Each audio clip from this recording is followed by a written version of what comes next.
The following is a TPC Network podcast.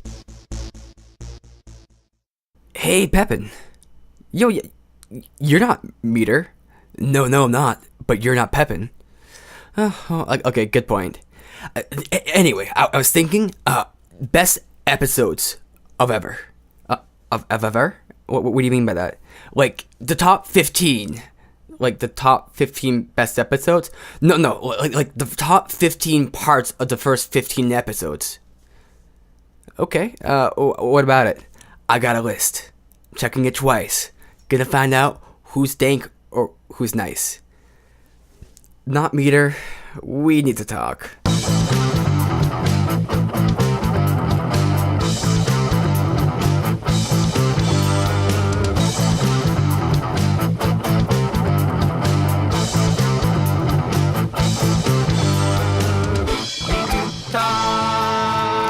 Welcome back. I am your host Pepin, and that was not Meader in the intro. And today we have a special treat: the top parts of the first 15 episodes as chosen by Meader. Yes, the real Meader, and he has a good standard because his standard is the Meader. So we're gonna kick it off today with episode 4, time travel, witchy, and the question that we answer, or at least try to answer, is: would you kill Hitler? Listen in. So just keep going back in time and flying in the water. Find the pre-evolution of Hitler and kill it. It's obvious. Do you think? All right, would you kill Hitler? At what point in his life would I kill little baby Hitler? Is baby Hitler innocent? Yeah. Well, Yeah. I think another question is: could you kill Hitler? I mean, Hitler was surrounded by guards. Not as a baby. Well, and not like in like his early years, like where he was, because you know the Nazi Party started as like a grassroots movement. You know, you could have walked in there and Pull some weeds. I mean, they got. Also, this is a point that Richard Dawkins made before, and it's like, to kill Hitler, you wouldn't have to go actually kill him as a baby. Even you could just like start chatting up his great grandfather, and the sperm that would become Hitler, you know, many generations down, would not.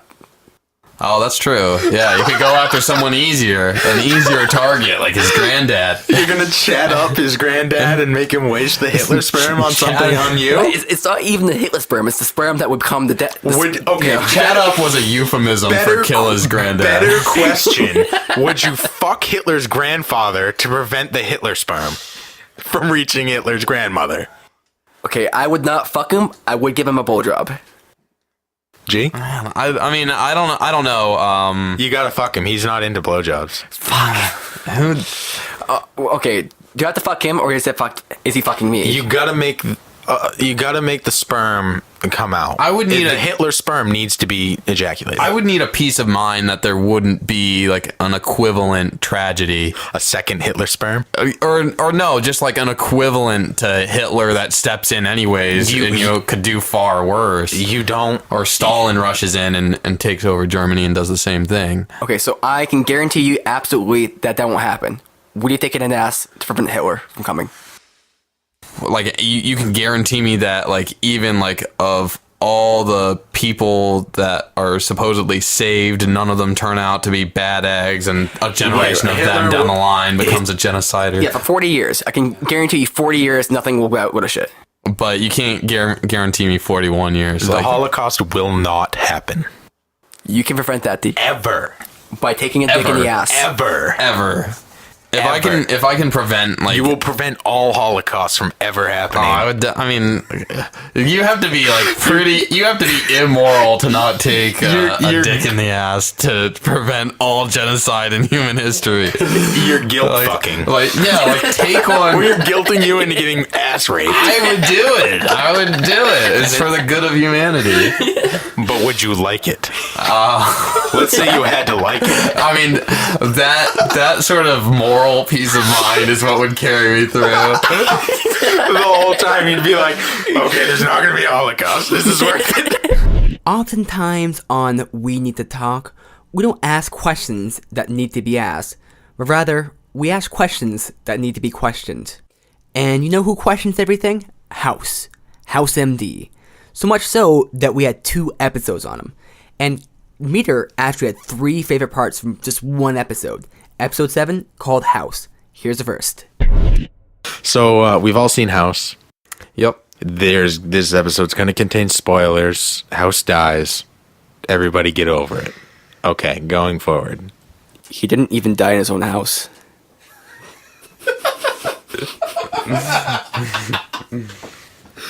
Have you ever seen that video of Hugh Laurie dressed as a house? It's Hugh Laurie in a house costume with a paintbrush painting the side of a house. I think I have. Did he do that for like Halloween or something? Probably. That would be a very good reason to dress as a house. Right. That sounds pretty amazing, though. I mean, pretty accurate to the show as well. It's house as a house painting a house. I like it. Actually, he was painting a house on the house. Oh, I like that. Yeah. Oh my God. That's even better. It was the most meta thing I've ever seen in my life. But what if House was painting a house on the house of the painting a house? Nate, no, you're getting kind of crazy. Spoilers. This next clip contains spoilers. Go to like 8:10 to avoid these spoilers for House MD. House commits suicide? No, he fakes suicide. He fakes his own death, right, Steve? Yeah, he wakes up after a bender, and he's in a burning house, and it's on fire, and he's seeing visions of all of these people. Amber's there, Cal Penn is there, Cuddy's there, and they're all like, "Oh God, come back! You gotta fight." Cameron's there, and some are like, "No, you should die. You've earned." Cameron's like, "You should die. You've earned it. You've done great things," and blah blah blah. So then everybody, like all of his people, foremen, all of that, they all come to the burning house, and they're like, "Oh, this is where House is. We figured it out." And then just as House is starting to walk out the front door, the whole thing collapses, and it looks like House is dead. And then the next scene is House's funeral, and he's dead. And then Wilson's there, and he's about to give his eulogy, and ends up being like, House is a selfish prick, like he's trashing House, and then he gets a text, and the text is like, "Shut up, you idiot," or something like that, and it's from House. Then he goes outside, and House is like, "Hey, I'm not only fake dead," and then they drive off together on motorcycles. Did you just make that up? Is that actually how That's actually what happens. It is what happens. Because Wilson has cancer. Yeah. And he's going to die. And House was going to go to jail. So his only way to get out of jail and spend the last few months with Wilson was to completely trash his entire life, everything he had done for his entire life, and die. So House metaphorically dies in order to spend time with Wilson. He sacrifices. He's the ultimate martyr in that sense. Is this next clip offensive? Well, you can get at us at twitter.com/WNTT1 or facebook.com/WeNetToTalkShow. We want to hear from you. On to the clip. So, G, do you have anything to get off your chest? About House? About anything? Masturbation. Masturbation? Oh, no. Are you sure? Well, masturbation and House, yeah. So, you've masturbated at the house many times. Cuddy. Yeah. Cuddy? Who hasn't Cuddy? You know, she has appeared nude. Oh, yeah? Well, topless at least. Lisa Edelstein? Oh, yeah. She sounds really Jewish. They're all Jewish. Oh, yeah. I mean, Especially Taub. Hugh Laurie? Hugh Laurie, I think he's probably Jewish. He's British. I think he's probably British. British? You can't... Are we saying those are mutually exclusive here? You can't be Jewish and British? Well, you can be, but I think he happens to be British. No idea. On the show, he's Jewish. Is he Jewish in the show? Yeah, there's an episode where he's dating Cuddy and stuff, and he goes to their house, and he's like, "Yeah, I'm Jewish, but I don't practice." And they're like, "We don't give a fuck." Nor was he just putting on a face. I don't think he's, especially in the show, he's not Jewish. Oh, everyone lies. I'm so done with your shit. Zombies. Steve loves zombies. And speaking of zombies, Steve actually has 2 favorite clips from our zombie episode featuring Shannon. In this first clip, we're trying to figure out what's the deal with, the lack of zombie babies or pregnant women who have zombie babies, or maybe they're not babies. I don't know. Here's the clip. Yeah, the virus doesn't want a host that's going to die that early. So you got to figure the zombies are going to be going just to spread the disease. But then why aren't there more zombie babies? Well, they What are you going to tell me if you're pregnant and you become a zombie? How come there are no pregnant zombies? Have you ever seen a pregnant zombie? Yeah. have? It was in the mall scene of that movie. And she's like giving birth, and the guy has her like chained down, and she gives birth, and it ends up being What a was zombie. that movie called? Well, that was one of the Night of the Living Dead, wasn't it? Was it? It was a reboot of Night of the Living Dead. Yeah, something like that. It was because they had the original Dawn one. of the Dead, one of those. Yeah, Dawn of the Dead. That's right. It was the Thank you. reboot of Yes. Dawn of the Dead. Is that the only pregnant zombie baby?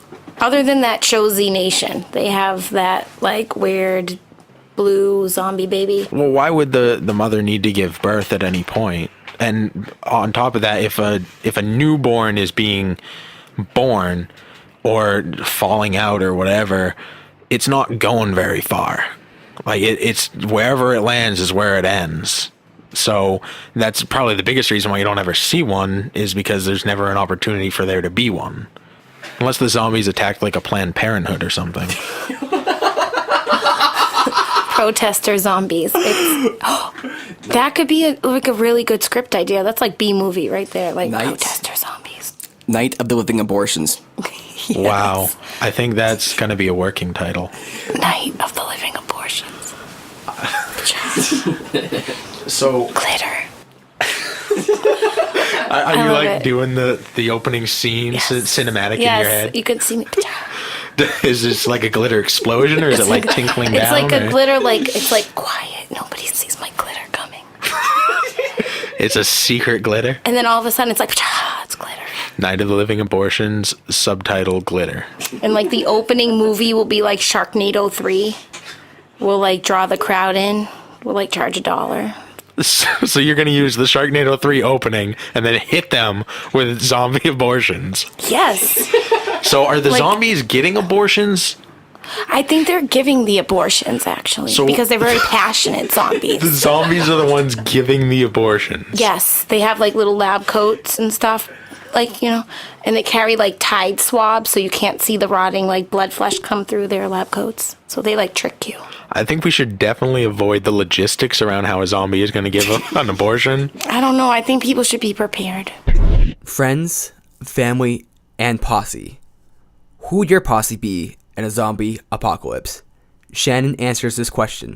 The first news, anything I saw, I would be getting my guns. I would be getting my ganj. And I would be getting, my posse together. So you need, I don't know. You need one of everything. In this case, you need to find a doctor. So closest thing we have is, Vinny. So, he knows how to, fix machines and stuff. We work with him. That's basically a doctor. If you can fix a machine, Basically you a doctor. might as well be working on the human body. Next, we're going to need somebody who knows how to, grow coffee beans, because I'll die without coffee. So second priority is coffee. Are you trying to keep the coffee shop open? Yes. We need a mechanic. We need someone who can grow the beans. We will live in the coffee shop, and there'll be food there somehow. I don't know. Who can we eat? I guess I'll have to pick a few choice people to eat in case things get really bad. Although we're lucky because we live in Maine, and we could just go snag a cow or something, I guess, before it turns into a zombie cow. We gotta Noah's Ark this thing. We need a cow. We need some chickens. Basically, we need to rob all of our neighbors. I don't think you understand Noah's Ark. And we just shove it all in the coffee shop. And then we'll build a fence around it. And we'll call M. Night Shyamalan, or whatever his name is, and he'll just write a TV show about it. Your Awesome. priorities are all over the place. Listen, this is serious. Zombie apocalypse. Guns. Okay, shelter doesn't have to be a coffee shop. I don't think she knows what a posse is. Anyway, for this next part, I'm not going to say what episode it's from until after the clip plays.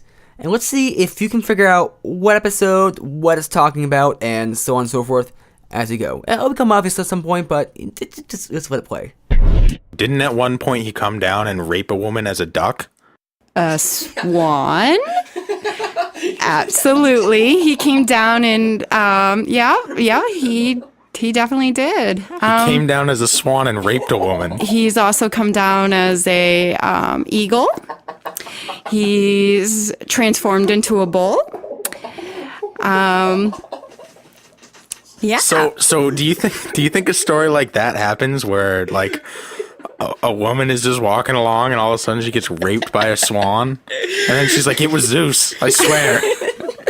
But that's what he said his name was. I don't know. Who came up with that? Why would...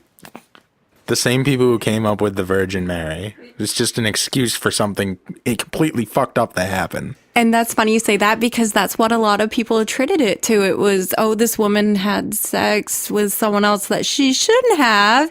And she's just like, hey, look at this child that I magically had because I was raped. Raped by who? This? A god? Thing? But how could a god have sex? Well, he was a duck, like, Swan. obviously. I'm just thinking about, like, the shape of a swan's penis, and if it's anything like a duck, oh god, that girl was in for a bad time. I would have to say the same thing about the bull. There was a giant... what? Yeah, there's a myth where he came down as a bull, had sex, and actually that's how... Yeah, the Minotaur. That's where the Minotaur comes from, by the way, who also married his sister, so... So not only did a god become a bull to rape a woman and create horsemen, but it was also incest? Yep. There's a lot of crazy myths out there. You know, here on We Need to Talk, we get on some crazy fucking shit. But the Greeks had us beat. They even have a god for shit. That was episode 9, Greek mythology with B. Now, the Greeks were kind of strange. And what's also kind of strange is art. And actually, on episode 10, we actually discuss art with Chelsea, and here's one of Steve's favorite parts.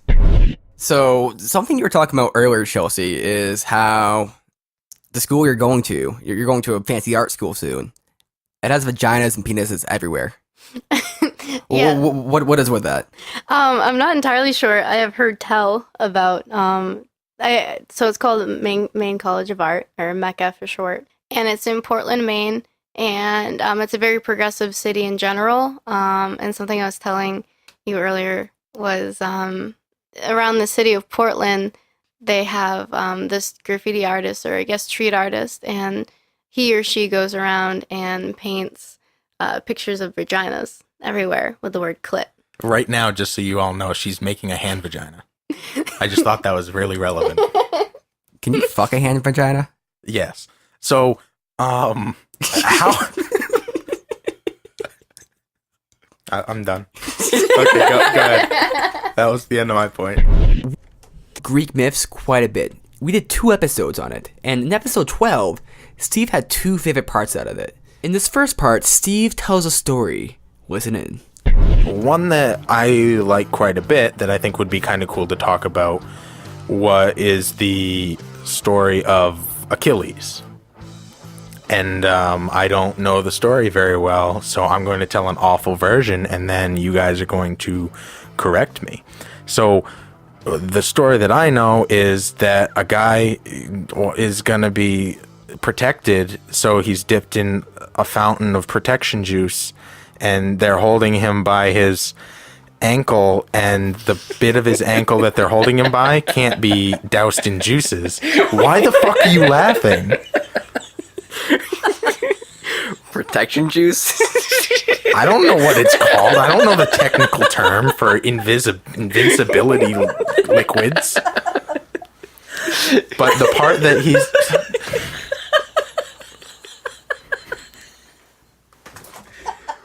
The part that he's being held by is his ankle, and his ankle is therefore not protected because it's he's dipped in, and they just kind of forgot about it, and they're like, oh, well, the chances of that being hit are pretty low, and then it is, and he dies. So that's the story.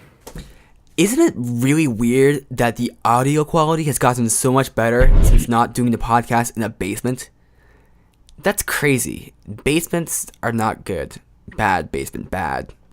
But bad begins with a B, and B on the same episode told us a fact about horses we did not know. Listen in.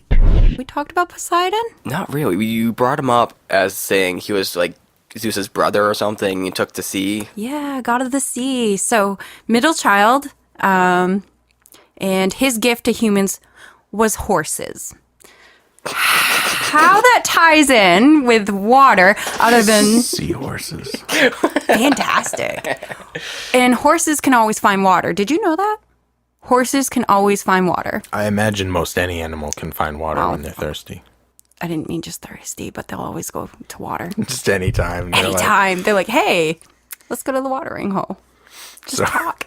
Anytime a horse wants to find water. It doesn't have to be thirsty. It just knows. It can just bring you, well, that is fantastic. How do you know that? Like, how do we know that a horse can find water even when it's not thirsty? Like, it just knows. Have you heard about the connection with human and horses? If someone is actually out Drowning. in like the Sahara and they're dying of thirst, or wherever they are traveling and there's not a lot of water, a horse, if they have that connection with their human rider, they bring them to a body of water. Are you sure that's not a camel? No, camel, I don't know. Camels are horses, right? Camels Can are not camels do horses. that? Camels are humped horses. I don't even know if horses can do this, to be honest. I mean, Again, I just was, this is what I've heard. what if you put them in a box with no water? Oh, will they still find water? Fantastic. Schrodinger's horse. Schrodinger's horse. Saying. So you wouldn't know if they had found water until you look in the box. Just look in it. The second you open the cover to that box, the horse is going to fly towards some water. That's fantastic. Instantly.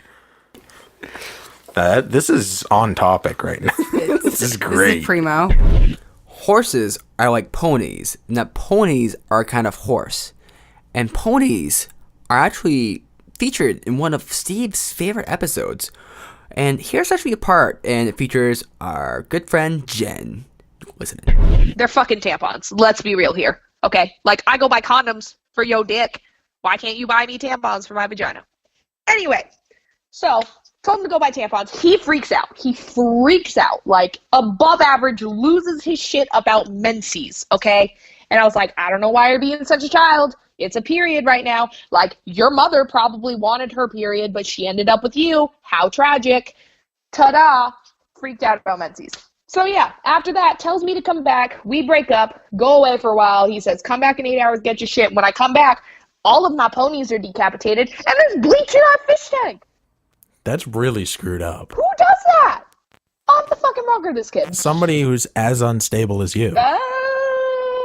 So one important question to ask here is, did the ponies survive? No, they were beheaded. Would you survive if I cut your head off? I still have, like, severe psychological trauma over it. If I was a horse doctor, maybe. Were they arranged in any sort of pattern, or was this like a willy-nilly type thing? No! All of my ponies are exactly where they're supposed to be. Please don't get me started on the arrangement of the ponies First and the off- pony royal court. First off, you called into this show. Secondly, you brought it up. So please, tell me about Pony Court. Are we serious here? I think I have 13 rainbow dashes, and they all have to be in equal distance from each other. And I have a bunch of ones that I got from Funko Pop, and I have a lot of those ones that came in the little mystery bags. And I have this really big stuffed rainbow dash that sings when you push its cutie mark. I was freaking out really bad, and Katie comes over and she's like, here, take a rainbow dash, and it sings, right? So she pushed the button and it started singing, and everything was right with the world.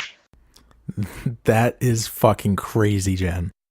And that's literally maybe 1/100th of all the talking I can do about the ponies. So this pony court, it's not like a real court, though. It's like just like a walkway, not like a judge and gavel kind of court. Is this court like a royal court, or like a judicial court? It's a royal court. Oh, okay. Are you kidding? No, I'm asking the hard-hitting questions here. I am the Anderson Cooper of this show. Ponies don't get judged. They get forgiven, and they learn the, like, wrongness of their actions. Is there pony divorce court? Of course not. Ponies don't get divorced. They find the loves of their lives, and they meet for life, and they stay together forever. The end. Really? Yes. Did you know they can always find water? Ponies can? The horses, they can always find water. I feel like this is a joke that I'm not understanding.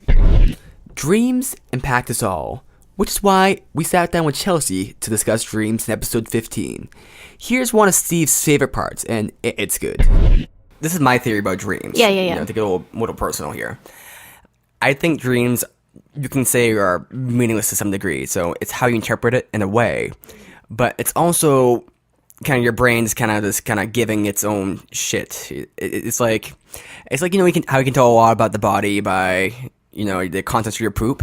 In the same way, you can tell a lot about your brain by the contents of your dreams. So dreams are your brain's shit. It's essentially. I wish that they had like a book like they do for the poop. Everyone dreams.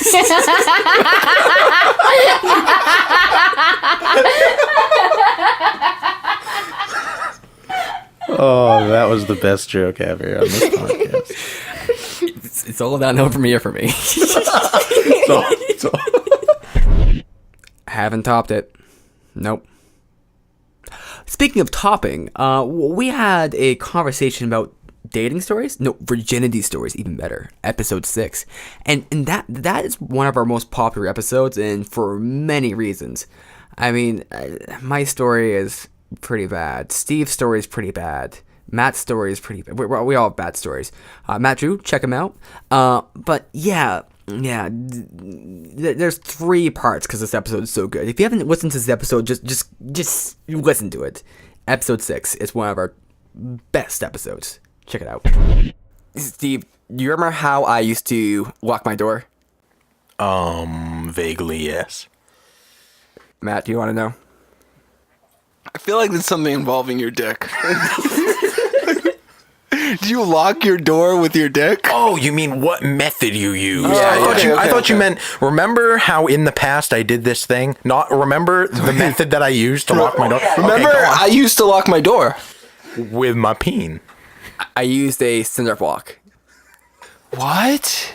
A cinder block. Wait. Was that from when the bridge exploded down the street? Well, I also used the piece of the bridge that exploded down the street as well.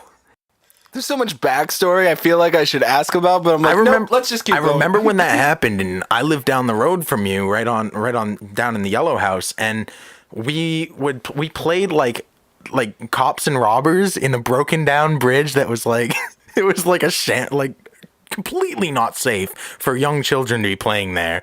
And then you took a piece of it, and I was like, oh, Nate stole government property. That's a part of the road. Like they're going to track him down. They're on and down for that dotted line. GPS is on all those pieces. God's going to come down. And I ended up using it for like a doorstop. Okay. A door block. So, By all means. Whenever we're getting sexy, obviously we're like in my parents' room. Not my parents.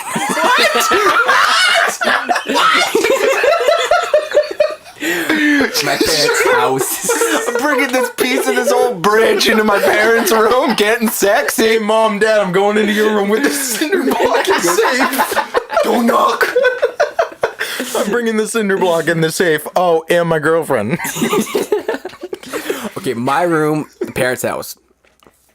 But, so, you set to block the door because I didn't have an actual lock, and my parents didn't want me to have a lock and stuff, so that worked fine enough.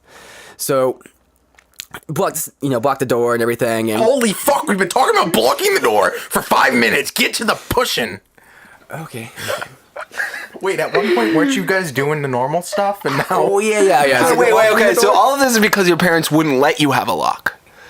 That was okay. So that I just want to make sure that was the reason. I thought your door was broken or something. No, no. I couldn't have a lock, so this is my workaround. So they see their kid dragging around a cinder block everywhere. It's like, we should really get him a lock. And they're like, but look at those forearms. Really? So you don't block the door like the first thing you do. Like you wait till it's the point of no return, right? Hot and heavy, yeah. Yeah. So block the door and. I just imagine you walking a cinder block over to the door. Like, what, you think something's gonna happen? Like, so presumptuous of you going to get your cinder block. Even better things start happening. She's like, Nate, cinder block. You guys sit on the couch and you're like, get in the cinder block. And she's like, whoa, we just sat down, buddy. I'm not that one date cinder block type of girl. It's like you go on a date with your cinder block, so you think something's gonna happen, you bringing that thing along, little Bam Bam. Don't worry, I have protection. Brings Guy up who the like cinder block. preemptively brings the condom to the date and just leaves it on the table. That she's gonna be right there. We don't have to do anything about it. We can. Go on. So doors closed, hot and heavy. Hot and heavy. And so I reveal that I have condoms, and she gets excited. And, you know, I'd practiced a few times before, because that's what we're supposed to do with the condom. So I knew what I was doing. Wait. How'd you practice? So you get an erection, you put the condom on, and you say, "Oh, okay. There's no holes in there. There's no air bubbles." Wait, so you use the same one? You always gotta check your condoms for holes. No, you use the same one. I opened it up. I tried it on a couple times. It fit, so I bought it and took it home. Go get a condom and you just grab a loose condom. You go into the drugstore. You're like, "Do you guys have a fitting room?" Or Wait, who checks these things for holes? Whose job is that? Is that your job? Okay, so there's no holes. Getting no holes. And so, you know, I put it on and, you know, start trying to get in there, right? And of course, check out the rest of the episode to see how that ends or if it ends. And from the same episode, here's one of Steve's favorite parts. We learn a little bit about Matt Drew. Oh, Matt. So, you know, we end up, you know, I think there was this one night, it was like a local show. It was a cover band. It was a cover band doing all of, I think, the Beatles. Don't quote me on that. In fact, don't quote me on any of this. It was, in fact, you shouldn't be quoting this story. Why are you quoting this story in your personal life, you creepy listeners? and he was at the Beatles. I think it was a cover band for the Beatles. That's what it was. Like, you creep. Stop telling others. Beatles, but I think it was the Monkeys. He was embarrassed. Like, tell your friends to just listen to the podcast. Don't be telling them about this. That's going to be the only thing on your IMDb page. Offhand. I think it was the Beatles. Like, this is the worst trivia. That's the only trivia fact on your IMDb page. I think it was the Beatles. The Beatles are dead. I mean, not all the members and stuff, but, you know, as a band and group, they're dead. But they're still alive in our hearts. And it's kind of like ghosts, because ghosts are kind of alive, but kind of dead. I don't know, it's kind of confusing. And we actually have an episode where we talk about ghosts with Shannon. And Steve actually has a few favorite clips from that episode. Here's number 1. What would it take to make you believe, Nathan? So it's actually pretty straightforward and simple. I would need a ghost. Let's say it's not Captain Hook. Did he just say Captain America?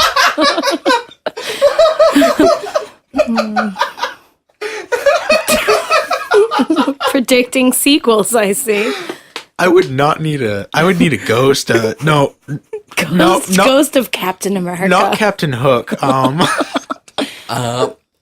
Captain Crunch. What's the one with the beard? Do you know the Captain Blackbeard? Crunch. Captain Crunch. He's the one who Captain discovered Hook? America, right? What was Blackbeard or something? The You know, one some with kind the of beard. some kind of- from Treasure Island. Well, he was based off like a real pirate. You know, any famous pirate who, you know, let's say he buried gold somewhere, all right, or maybe some person who had a will or some kind of crazy thing where they have knowledge that people would want to know, something something hidden somewhere or something that's verifiable, right? So the ghost has to send you on a treasure hunt for you to believe that it's a real who ghost. the ghost is. It's Michael J. Fox from Back to the Future. And they have to tell me where stuff is, and I have to find it. You know, if there's So the ghost has set up a scavenger hunt. Okay, so your proof is the ghost needs to set up a scavenger hunt, an elaborate scavenger hunt. He needs to go back in time, so that's a different podcast. And he needs to... He needs to also be a pirate. He needs to be a pirate. His name is yes. Marty. No, now I know who you're talking about. Captain Blackjack. Blackjack. Captain Blackjack. Okay. So Steve is a believer in ghosts, and Steve wasn't quite a fan of my position. Okay, so here's what I'm saying, okay? Okay.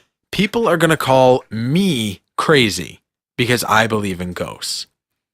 For me, I have firsthand experience that's true to me and me alone, and that's what drives me to a belief.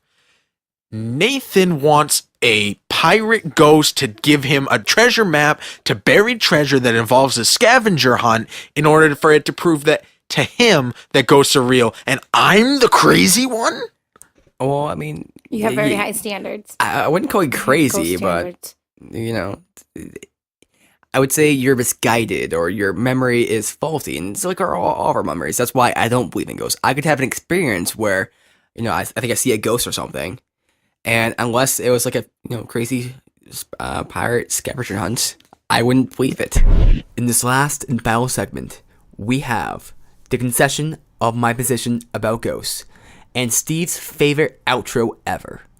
Now, there might be a couple questions here. Number one, where's Steve? He's getting a back massage. Number two, how do we know these are actually Steve or Meader's, they're both the same person, his favorite parts, favorite episodes, favorite clips from episodes? Well, it's because he sent me a list, and I checked it twice, and I've already used this joke before. So, to finish it off, here it is. Well, that argument is so complex that I think I am unable to answer it. Thank God I won that argument. You cornered me into a corner. Best way I like to corner people. Right in a corner. Could be like the Ghostbusters and get like little vacuums, and we could like try to like Ghostbust them. Suck those ghosts. Suck them up in the vacuum, like with those new lady Ghostbusters. Why does our podcast always come down to sucking ghosts? Well, it's a hobby. You suck a ghost to prevent the Holocaust. Well, he wasn't a ghost yet, was he?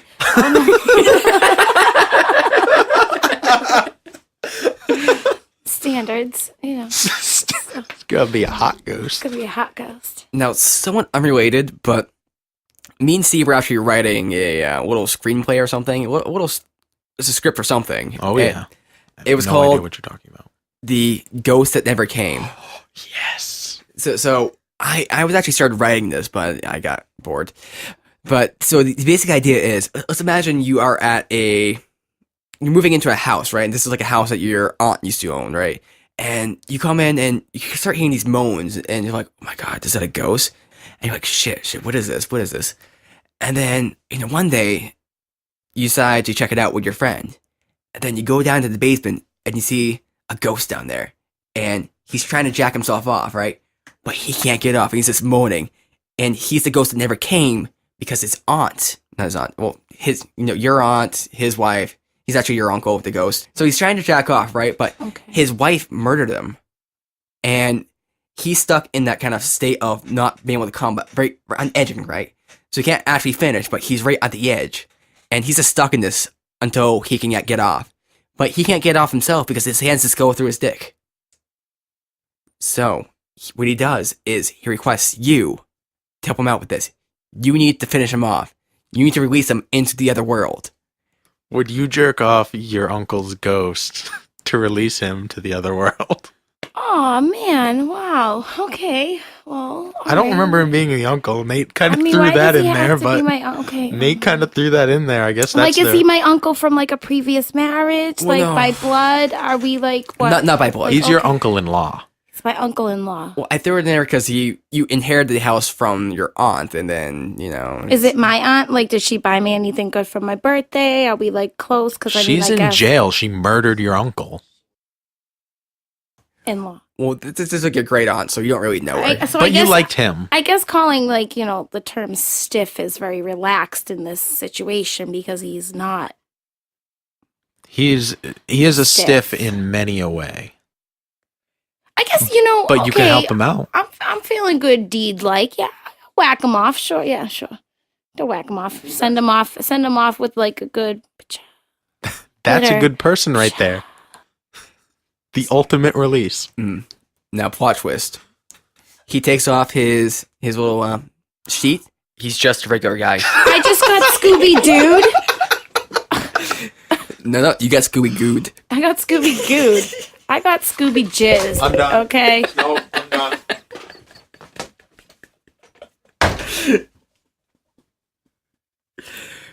So that was this episode of We Need to Talk. I'm Nate. Steve is somewhere. He ghost-faced. And Shannon, wanna send us out? Morticians keep it stiff. And those are Meader's picks for the first 15 best 5. I don't know what the criteria was, but these are like the awesome parts of these episodes. These first 15, and this is just the first 15. We have other episodes, many more episodes. We have like over fucking 52 episodes. That's a lot. So if you like some of this stuff, you gotta check our other stuff out. It's pretty good. Also, check out our partner. We just partnered with TPC Network. TCP Network is great. To commemorate our partnership with them, we're going to play some ads at the end here, and we'll incorporate them solely into the program, into the process. And, until next time, we need to talk. Hey fans, we know you're on Twitter and you're on Facebook. You're on social media getting breaking news the minute it happens. Well, good news, so are we. Innovative Hybrid Wrestling has social media covered. We're on Facebook, we're on Twitter. We post everything you need to know about Innovative Hybrid Wrestling, so make sure you're following us so you're the first to get the inside scoop. Innovative Hybrid Wrestling has always referred to their wrestlers as megastars, and now is encouraging fans across the Maritimes to become megastars as well. But fans don't need to worry about stepping into the ring with the monster Brody Steele. The promotion is looking for donations to help raise money for the annual Christmas Daddies Telethon. A maritime tradition since 1964, Christmas Daddies helps less fortunate families in the Atlantic provinces to have a better Christmas. At all IHW events in 2017, IHW will raise funds for Christmas Daddies with a goal of raising $5,000 to become a silver sponsor and present the check at the telethon in December. We hope that you will become an IHW megastar to help everybody have an enjoyable Christmas. I love to read comic books, and man, do I love playing board games. That's why I go to Comic Hunter. Comic Hunter has Atlantic Canada's largest selection of comic books, graphic novels, board games, and manga. Plus, they have toys, action figures, statues, and much, much more. ComicHunter.net has a blog and Magic the Gathering web store. Events every single night, Dungeons & Dragons, Magic the Gathering, board games, Star Wars X-Wing, and much more. Ladies and gentlemen, they have mangas, buy 3, get 1 free, used graphic novels, buy 1, get 1, plus the dollar bin of comics, thousands of comic books, up to 50% off the more you buy. Check out ComicHunter.net. They have a knowledgeable staff, plus Matt Surrett's there too. Open Monday to Friday 10 to 10, Saturday 10 to 9, Sunday 12 to 6. Location is Moncton, 467 Main Street, Suite 300, and in Charlottetown, 181 Queen Street. That's right, Comic Hunter, where heroes come to play.